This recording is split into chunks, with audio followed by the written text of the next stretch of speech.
Bonjour tout le monde, bienvenue à Rocket Show. Bonjour Bruno, Bonjour Eric, ça va bien? ça va bien toi? Oui, merci. Super. Aujourd'hui, tu viens nous parler d'une expérience que tu as vécue dans le dernier mois qui c'était le MVP Challenge. Peut-être tu peux nous parler un peu de ce que c'était? Oui, exactement. MVP Challenge, c'était un défi que j'avais pendant le mois de mai. Donc, on avait plusieurs apprentissages à faire sur un sujet donné. Puis, évidemment, le but, c'était de le compléter avant la fin du mois. Moi, j'ai choisi de le faire sur tout ce qui concerne l'intelligence artificielle sur Azure.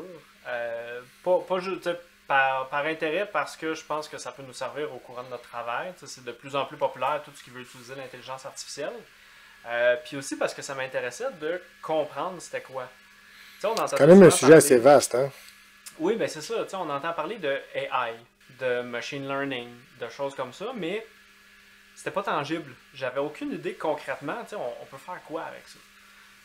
Fait que c'est pour ça que j'ai décidé de pousser là-dessus. Le challenge m'a amené assez loin dans une exploration de tout ça.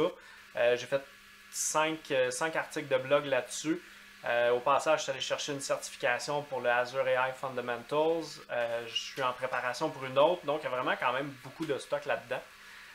Puis aujourd'hui, mon but, ben, c'est de voir quelques-uns des morceaux de ce qu'on peut faire avec ça, qui sont déjà préconfigurés. Donc, c'est vraiment pas un. Faut pas le voir comme un atelier, là. C'est vraiment un survol de qu'est-ce qu'on peut faire pour justement donner le goût aux gens, puis leur permettre de voir qu'est-ce que ça peut permettre de faire Ouais. concrètement.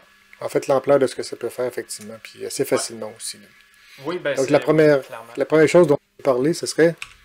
Justement, le machine learning. OK. On va avoir un modèle de régression, dans le fond, qui nous sert. Les modèles de régression, ça sert à, au final, nous donner un résultat pour une valeur numérique.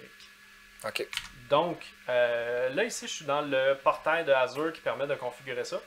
Ici, j'ai un pipeline complet que je peux juste tasser avec le zoom. Donc, on voit que la configuration de tout ça, c'est vraiment des blocs, si on peut dire, qui sont disponibles dans les différents choix ici, qu'on va draguer sur notre canevas. On va les connecter ensemble pour former une chaîne d'événements qui va permettre d'entraîner un modèle. Euh, on va aller voir un peu plus en détail certains de ces éléments-là, puis on va passer rapidement les autres, voir qu'est-ce que ça fait. Mhm.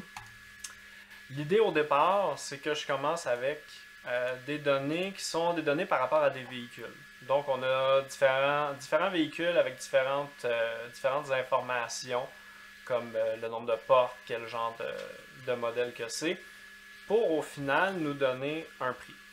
Donc, on est dans l'optique que c'est, par exemple, la vente de véhicules usagés.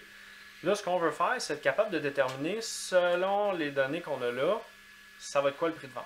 Pour que la OK. prochaine fois, ben, on n'a pas à se taper la job de déterminer nous-mêmes. Le machine learning va nous donner le meilleur prix de vente qu'on pourrait faire pour ce véhicule-là. Intéressant.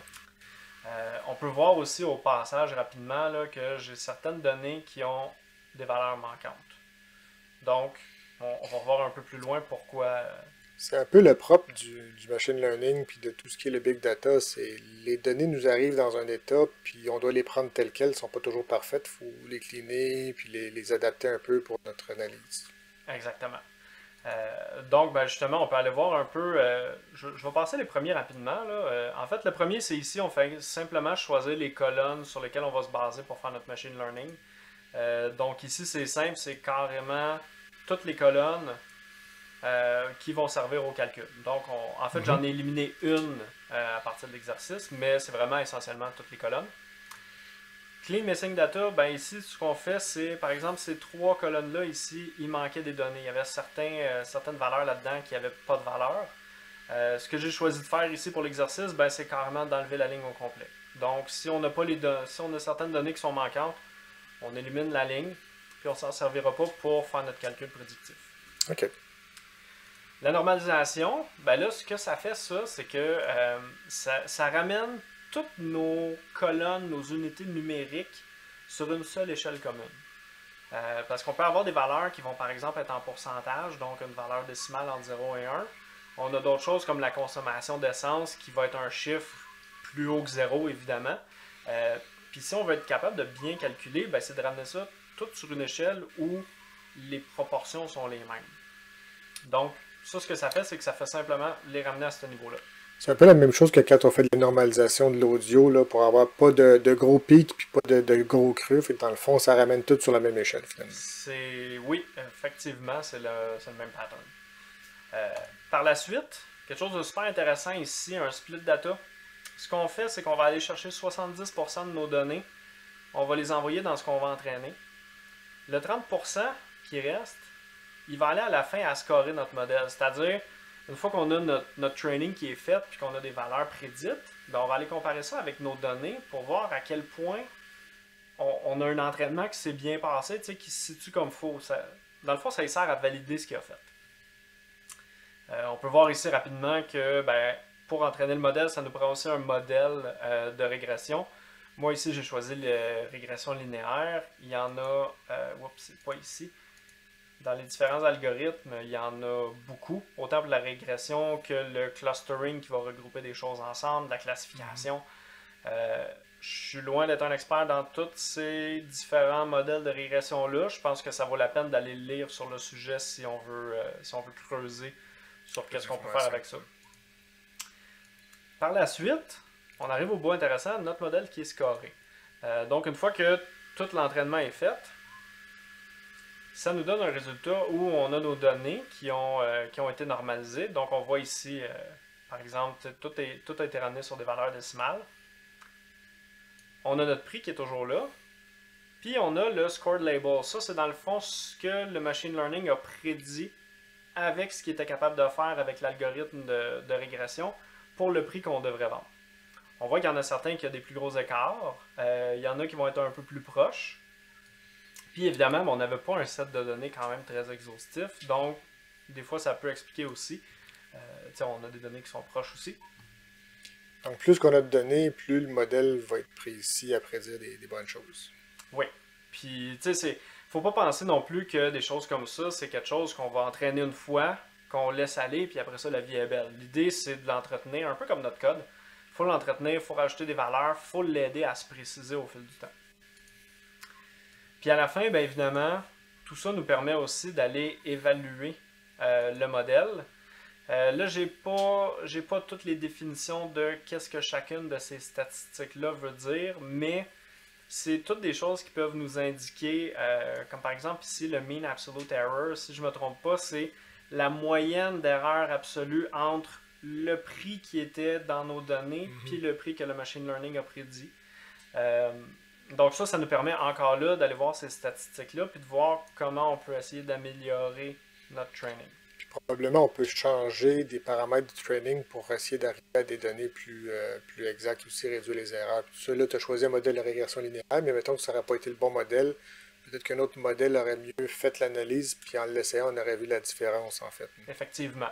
Il y a même, là j'en parlerai pas ici, mais il y a des modèles de machine learning qui sont automatisés. Donc, on peut le laisser traîner sur une période définie, puis lui, il va essayer différents algorithmes.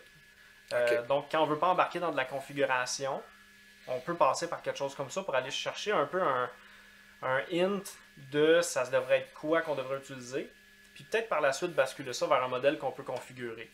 C'est quasiment comme si notre machine learning apprenait à apprendre lui-même. Oui, ben oui, c'est ça qui est peut-être dur à saisir comme concept, mais quand on le voit en application comme ça, avec un exemple, je trouve que ça parle un peu de qu'est-ce que ça nous permet de faire. Puis par la suite, si on avait besoin de le déployer, évidemment, pour l'utiliser après ça, on aurait juste à créer un pipeline d'inférence que lui, il se baserait après ça sur des inputs qu'il recevrait, puis il nous exposerait tout ça via un API web. Donc, on pourrait le contacter, envoyer nos données qui passeraient par le modèle entraîné pour nous ressortir notre résultat. Donc, ça fait le tour pour le machine learning. Prochaine chose qu'on va aller voir, c'est l'analyse de sentiments. Puis là, je ne veux pas parler de tristesse ou de joie, même si en même temps, ça touche un peu ça. L'idée ici, puis là, encore là, je vous montre juste le survol de la finalité de la chose. Moi, ce que j'ai fait en amont, c'est que j'ai préparé dans cet exercice-là une Azure Queue qui est ici dans le fond, qu'on peut envoyer des messages dessus. Puis grâce à une Azure Function qui utilise l'analyse de sentiment du Text Analytics, on va être capable de déterminer si le feedback est positif, négatif ou neutre. puis le rediriger vers la bonne queue de message.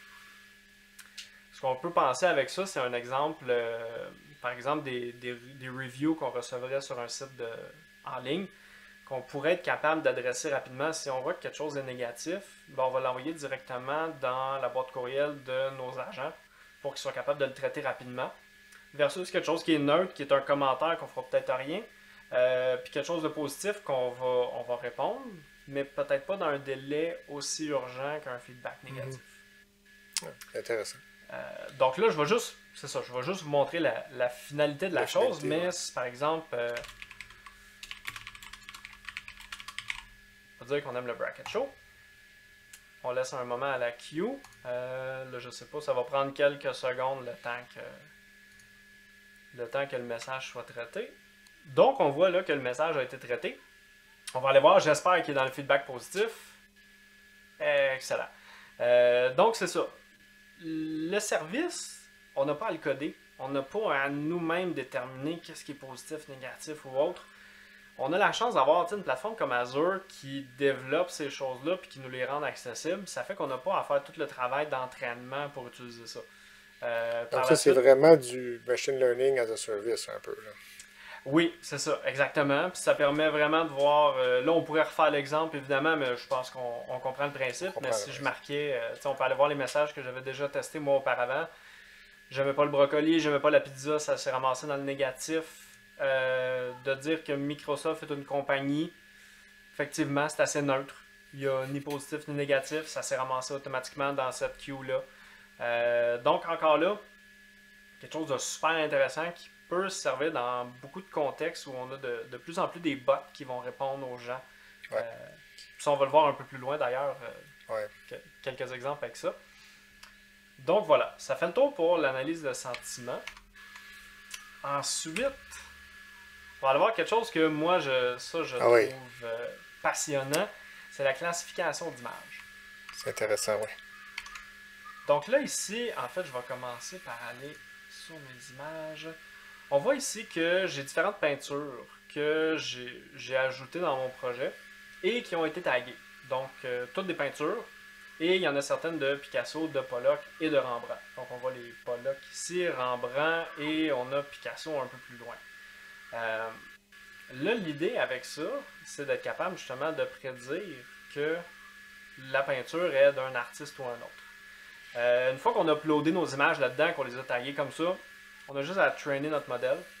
Je l'ai déjà fait au préalable parce que ça prend peut-être un 4-5 minutes en quick training pour qu'il s'entraîne, donc j'ai sauté cette étape-là. Donc là, ce qui va être intéressant, c'est d'aller faire un test par rapport à ça. On va voir que ici, j'ai déjà des images que j'ai qui ne sont pas déjà dans la base de données de classification. Puis, une chose qui est intéressante à penser, c'est que là, j'ai pas mis 850 tableaux. J'en ai même pas 10 de chacun des artistes. Mm-hmm. Là, je vais aller mettre un Picasso. On lui laisse le temps de réagir. Puis là, on voit qu'à 99,9% que c'est une peinture, puis 99,6% de chance que je vois un Picasso.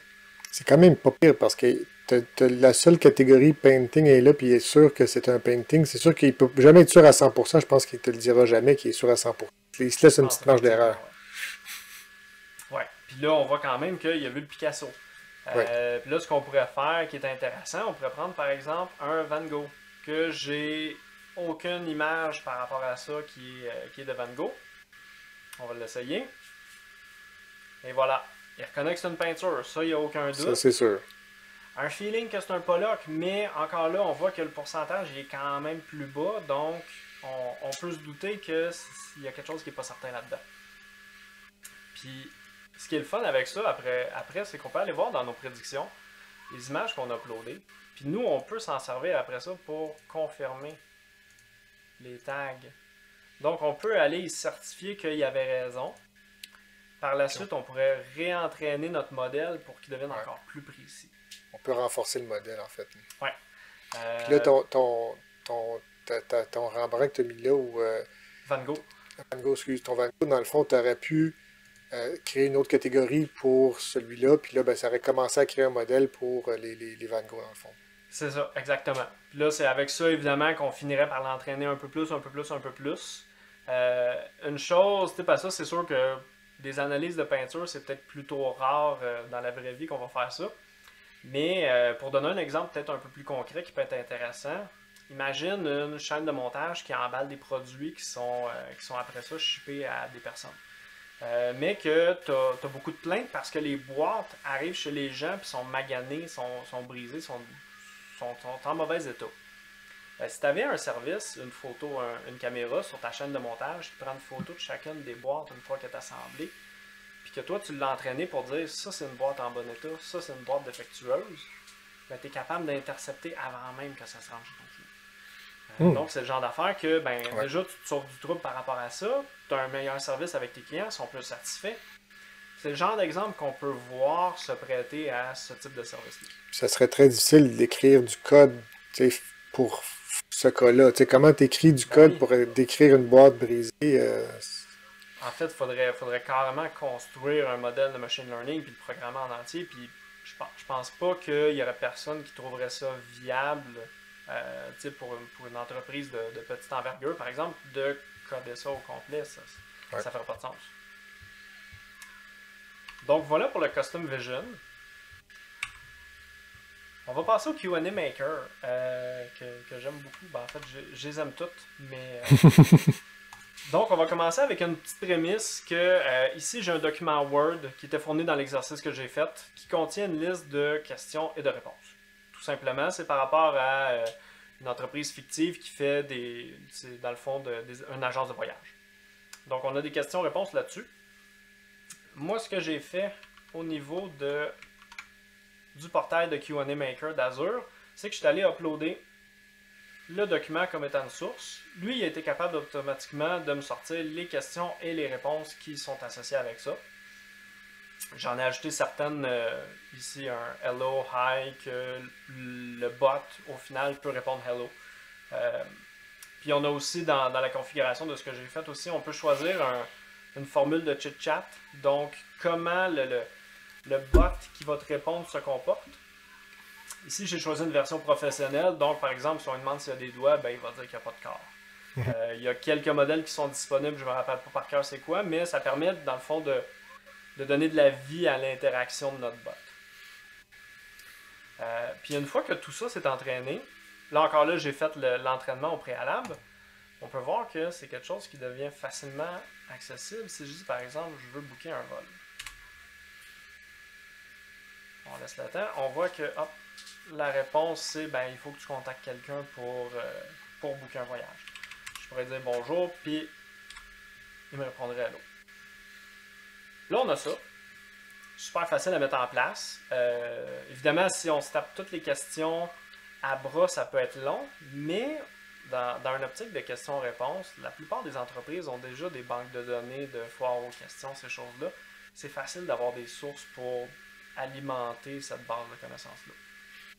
Puis là, j'imagine qu'on pourrait rajouter de l'intelligence à ce bot-là, que si, par exemple, la question ou la réponse ne fait pas l'affaire de la personne qui a posé la question, on pourrait dire est-ce que cette réponse correspond à ce que vous attendez ou est-ce que ça répond à votre question? Puis si on répond non, là, on peut rediriger la conversation vers un réagent qui va répondre physiquement. Là. Exactement. Puis ça, dans le fond, ça se ferait. Tu sais, là, je l'ai déjà fait encore là en préalable, mais dans l'onglet Publish ici, on peut publier notre Q&A comme ça. Puis ça le rend disponible sur une ressource Azure qui s'intègre avec un bot que j'ai justement préparé dans un autre onglet. Donc, on voit ma ressource ici Azure. Là, je pourrais évidemment connecter ça à différents channels pour, par exemple, rendre le bot disponible dans Teams, sur un site web, via un iframe. Il y a plusieurs manières qu'on peut exposer ça. Puis par la suite, on voit que je peux parler à mon bot. Là, il va peut-être... des fois, il y a une latence quand c'est la première fois qu'on l'utilise sur Azure. C'est ça. Puis on voit qu'il peut répondre, puis je pourrais lui poser la même question.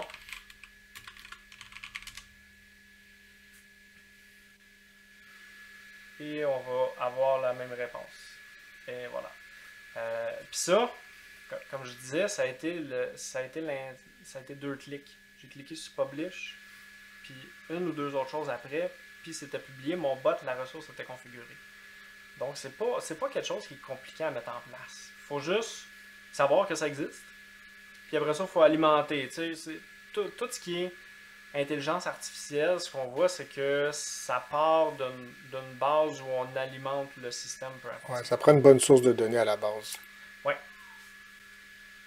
Donc, ça c'était ça pour le Q&A et Azure Bot.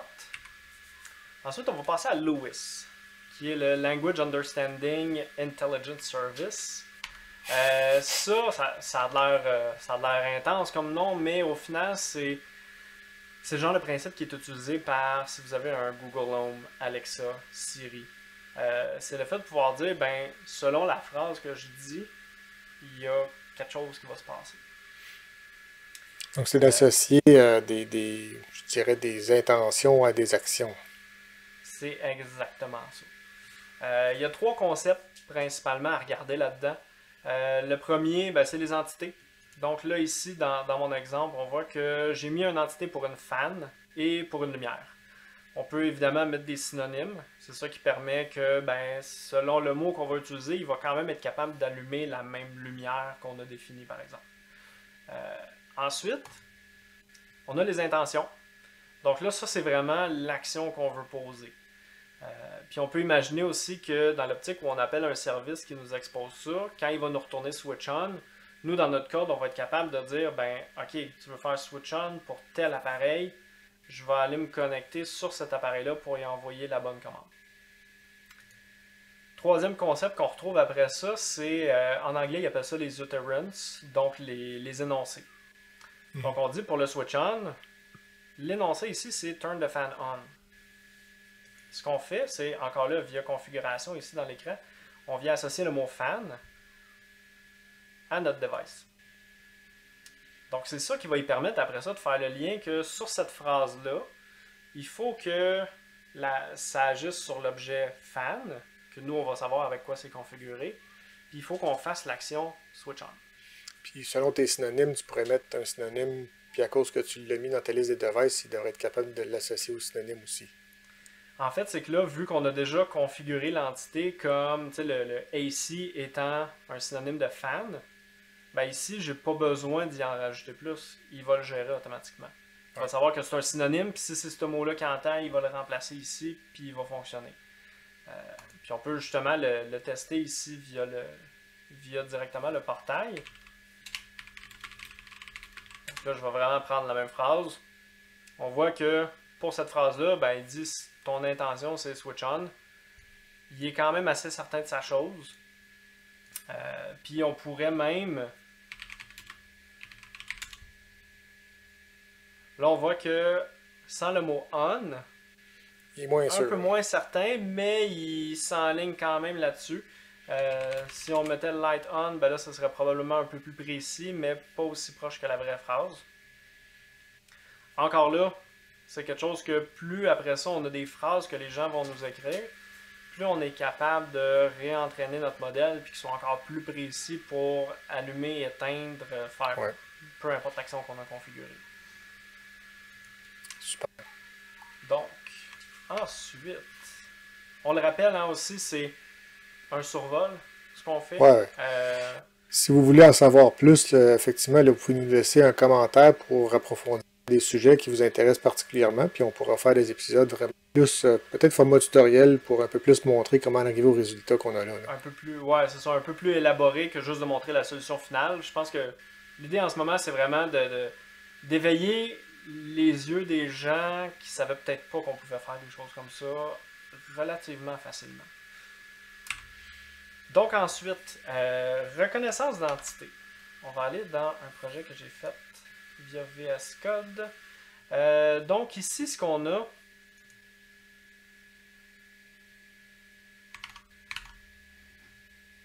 je l'ai juste laissé dégeler. Donc ici, ce qu'on a, c'est un projet que j'ai utilisé carrément le SDK que Azure nous fournit via un package NuGet pour utiliser le service de Text Analytics. Le but de la reconnaissance d'entité, c'est d'être capable à l'intérieur de phrases de voir certaines entités puis de nous les démontrer. Donc un peu découper la phrase en ses composantes un peu puis être capable de faire des des liens entre tout ça, puis de peu plus comprendre la sémantique de la phrase, en fait. C'est ça. Donc, on va prendre l'exemple. On voit que la deuxième phrase, j'avais mis le Bracket Show, est une chaîne YouTube animée par Bruno Barrette et Éric de Carufel. Il existe depuis plus de 4 ans en français.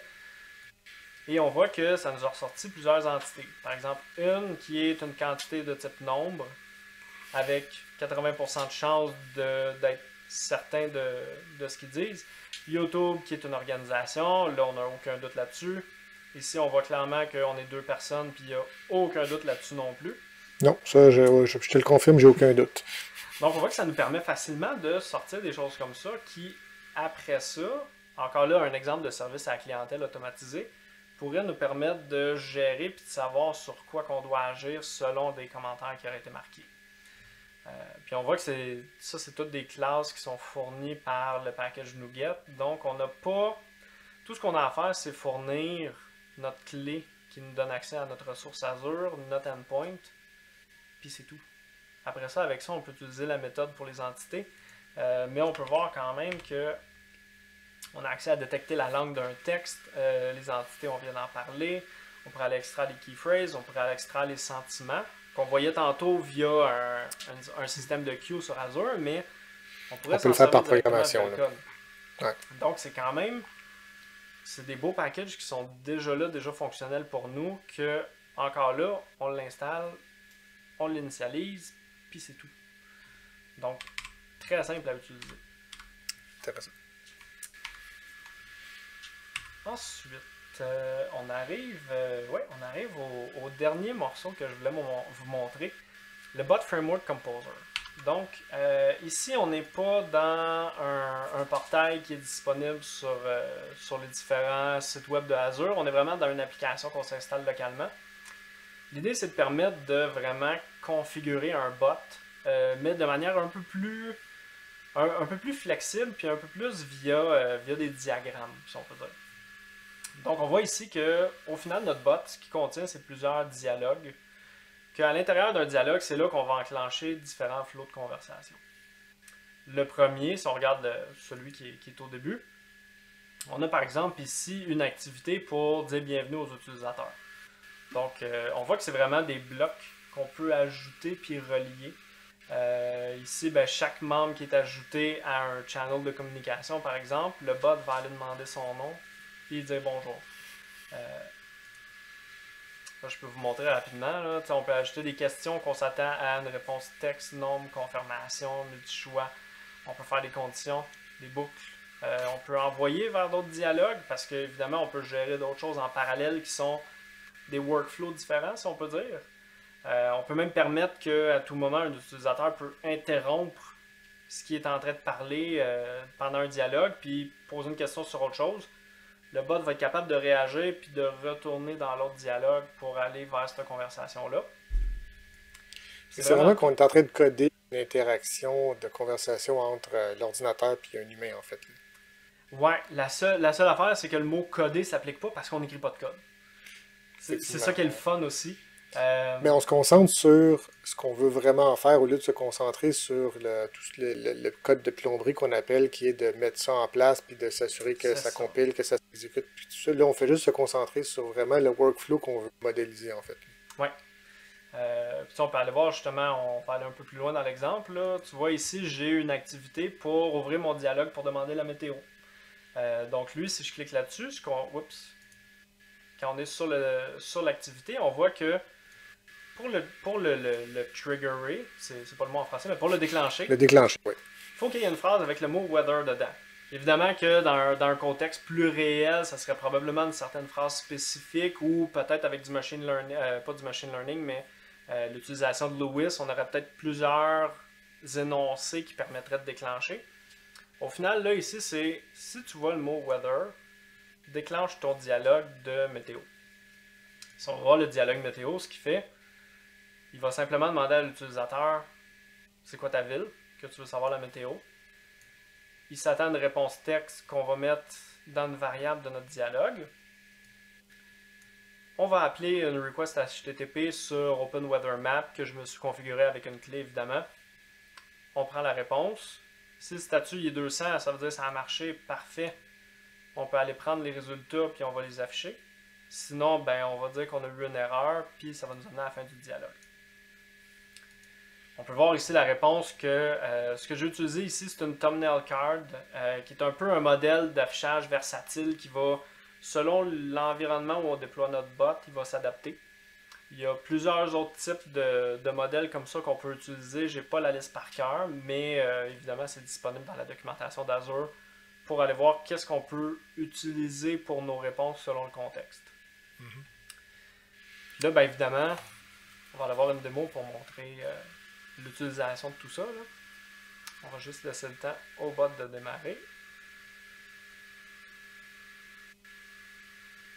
Donc là, une fois que notre bot est démarré ici en test, on peut le tester avec le web chat.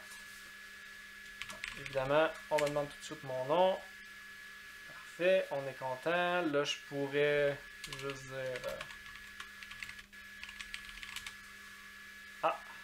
quelle ville? Et donc, on vient de voir le flow qui est arrivé ici, qui nous a amené la carte. Puis ça, par la suite aussi, ce qui est le fun, c'est qu'en le configurant comme ça, on peut après ça simplement publier ça, qui va, en fait, ça va nous créer une solution, un point .sln avec tout le code rattaché en arrière pour faire ça. OK. Puis nous, après ça, on peut facilement après le déployer sur Azure, puis rendre notre bot fonctionnel au même principe que celui qu'on voyait tantôt, qu'on a fait via le Q&A. Donc, c'est... Tout ça, après ça, c'est toute l'interaction entre ces différents services-là qui va devenir intéressante. Là, tantôt, tu disais avec Louis, aller faire l'analyse de la phrase pour extraire des informations qui peuvent rentrer dans le bot et tout ça. Fait que, donc, tout ça s'interconnecte en fin de compte. C'est ça. Tu sais, là, on a pris tous les exemples qu'on a vus à date, ils étaient individuels. Mais c'est ça la beauté de la chose, c'est que tout ça peut s'interconnecter. On peut avoir de l'analyse d'images qui va nous amener un bot à poser des questions, qui va détecter le sentiment, qui va peut-être te rediriger vers autre chose après. Tout ça peut s'intégrer en une espèce de gros écosystème. Mais, encore là, comme je disais tantôt, ben, faut être conscient qu'on peut le faire. Si on ne sait pas, puis qu'on dit juste, ben, il y a du AI, on n'a pas la tangibilité, si on peut dire, de savoir qu'est-ce qu'on peut faire avec. Donc voilà. C'était ça pour... conclut, ouais, je peux nous ramener ici. Donc, ben écoute, c'était un très beau survol. Je pense que tu as eu un mois assez rempli à faire toutes ces démos-là pendant le travail en plus et tout le reste de la charge qu'on a tout le temps. Là. Ça a été quand même un bel exploit. Beaucoup de temps, mais je te dirais que c'est un bagage que je suis vraiment content d'avoir été chercher puis que je suis convaincu que ça va nous servir dans le futur. Ouais. Donc, ben, je vous remercie d'avoir écouté notre épisode. Puis, si vous avez des questions, des commentaires sur justement un de ces aspects-là que vous auriez aimé voir plus en profondeur, on peut faire d'autres épisodes là-dessus. On vous invite aussi à suivre notre page Facebook, chaîne YouTube actuellement où on présente ça. Puis, n'oubliez pas d'être notifié pour les nouveaux épisodes avec la cloche et tout, parce qu'on en publie quand même assez régulièrement de ce temps-ci. Ouais. On essaie de reprendre un rythme au moins aux 2 semaines. Donc, à toutes les 2 semaines, vous devriez avoir un épisode prêt à regarder. Puis, vos commentaires et vos suggestions pour les prochains épisodes, on les lit tous, puis on peut y répondre aussi. Oui. Donc, merci, à la prochaine.